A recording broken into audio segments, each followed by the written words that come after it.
Good day, folks. This is Greg Judy at Green Pastures Farm. We're out here on a blustery, kind of cold end of February day, and just talking a little bit today. I wanted to give a spill on mud management.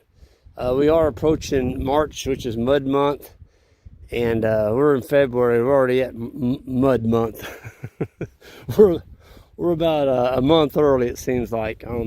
Before we go any further, I just wanted to welcome all you new subscribers. Thank you all. And for those of you all that are just tuning in, hit that subscribe button. And it just helps us get the word out around YouTube. More people are getting interested in getting back on the land. And that's what we're all about, is showing people what we're doing out here on the land. And, how to get in on the cheap, so to speak. You don't go bankrupt or get a huge loan to get started. There is a way to get into grazing without spending a lot of money.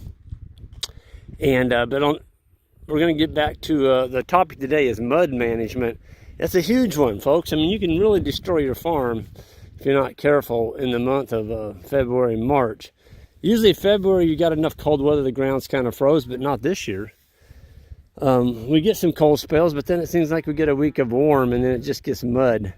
But one of our advantages, of course, and you've all heard me talk about it, and I get some flack about it, but that's that 1,000-pound cow. You can tell me what you want. 1,800-pound cow doesn't tear up the ground any more than 1,000. I've been there, and I can tell you they do. They absolutely mud them into soup. These 1,000-pound cows, we had them in here last night. We got 3 inches of rain and some snow, and there's no pugging. I mean, there's some little prints in here. Looks like some deer ran through here or something. But I have not destroyed my farm. And we used to custom graze those 1,500 to 1,800-pound cows, folks. Let me tell you what. This bank right here going down, this is one of the steepest slopes on this farm.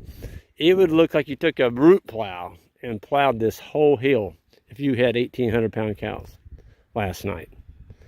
So it does make a difference. It makes a huge difference. And what's the advantage of it? Well, you don't have them up in a mud lot. Every single cow out there is still grazing, and they're not laying in mud at night. Their hair is clean. It saves you money because you don't have to feed them hay up in a barn lot all winter. They can get out and graze your pastures. And how do you keep them out of mud? Well, here's the deal. I've been talking to a few people, and I get a lot of emails, and I love the emails. Keep them coming, folks. I love your comments. Keep them coming, and I try and comment on what I can. And but one of the deals I get, people say, well, Greg, I've got 60 acres. And I've got 20 acres sectioned off for them to winter in. And I'm like, what?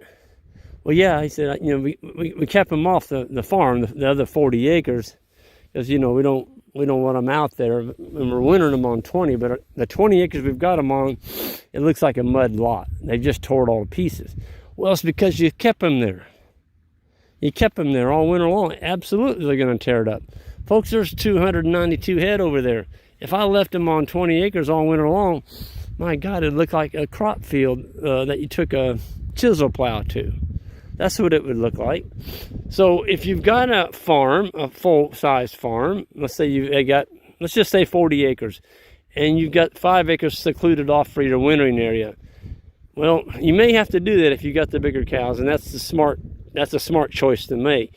But if you can get your cow size down to that 900 to 1,000, 1,050 pound range, by golly, these cows can do really well out here on the land by moving them.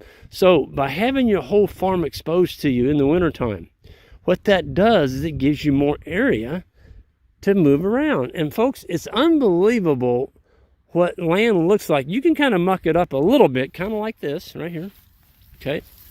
And you come back here in 60 days of freezing, thawing, rain, snow, you can't even hardly tell they've been on it. Other than there's not as much forage as there was previously. But when you can use your whole farm in the wintertime and go around it twice, you're moving that manure, you're keeping that animal impact moving, you're not concentrating the animals, so you're not going to have parasites, okay?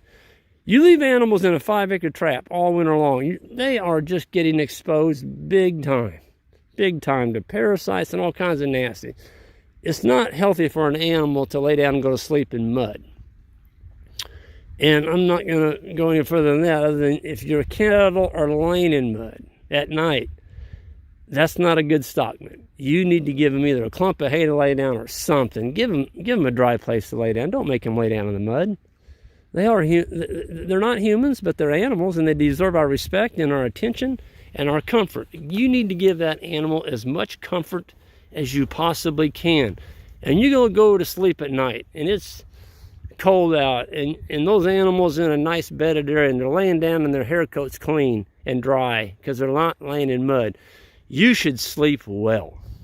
You should sleep well as a livestock person because you have done an excellent job. But when you open up the whole farm, folks, it allows you to keep the cattle moving and keep them ahead of the mud. I mean, we're getting ready to go to the Judy farm. That's going to be our final pass. And we've been around this farm twice, so we won't be back here now till May. But we didn't destroy this farm. We kept them on. So we've got, 16 farms, 1,620 acres. And we've been over every square inch of it twice this winter. That's why our farms look like this. Folks, it's wet out here. And those cows, if I left them in here 12 more hours, that's all it would take. 12 more hours, and you're getting 3-inch rain. This wouldn't look like this. We didn't leave them in here 12 more hours. We took them out. Look at the ground. I mean, it's not tore up at all. Okay? Get your cow size down. And how do you do that? I wouldn't go out and buy new cows. Use the cows you have, but get a smaller frame bull. And breed him and keep the daughters out of him. I have a guy down in Texas that's doing exactly this with a huge herd. Okay, he's got 2,000 cows in one herd. He started out with monster cows, but he's been using smaller frame bulls that we've sold him. And by God, he's got his cows down. They were 1,400. Oh, look at those ducks. Wild ducks coming in there.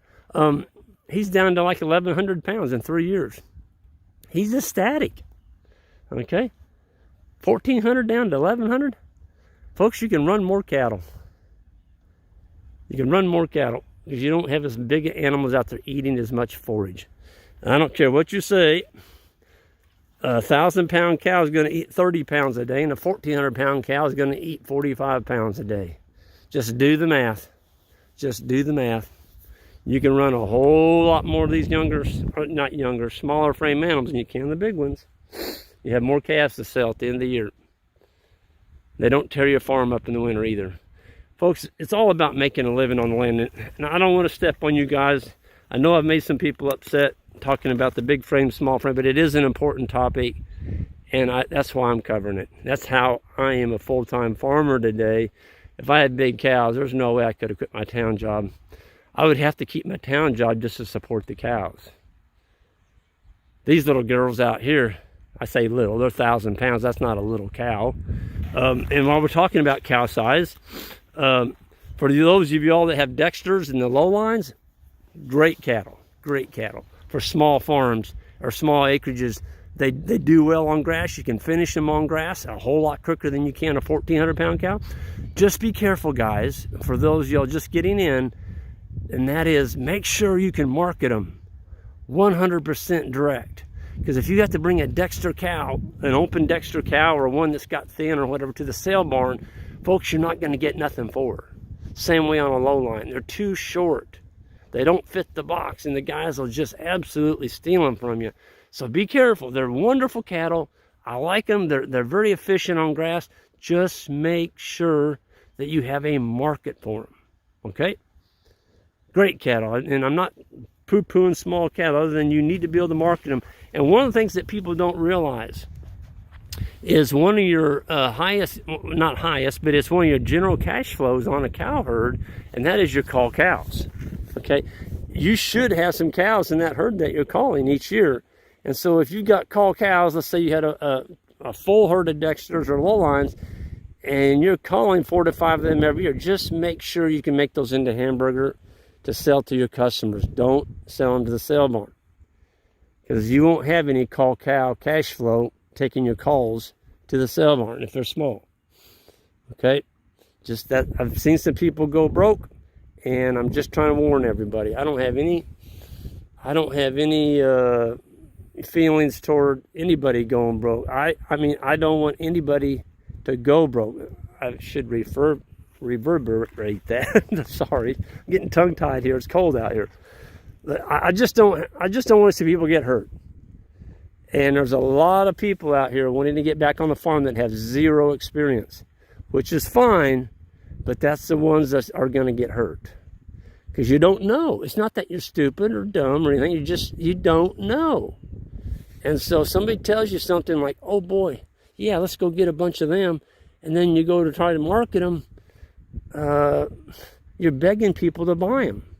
Folks, raise something somebody wants. Raise something that your neighbor isn't raising. Because if you're just raising the same exact thing as your neighbor, and the neighbor down the road, the next neighbor, and the next neighbor, and whatever the sale barn's selling every day, you're raising that too, how are you going to get a premium on that? Okay? The biggest premium today is, knowing your customer and making sure the customer knows you, get them out on your farm, and show them the way you raise your animals. People are concerned about their meat, how it was raised, the animals, what kind of life did they lead. And you need to have that heart story that you can tell, and it's a real story, it's your real life, and that's how you get customers to buy your meat. Because people are concerned today about where their meat comes from. And so yeah, get that story going and make sure it's accurate. You don't need to be lying to people. You need to be able to back up what you say. And that's what we try and do out here. I mean, if somebody comes to the farm, they're going to see these animals in their work clothes. We don't get them up and clip them. They don't get grain.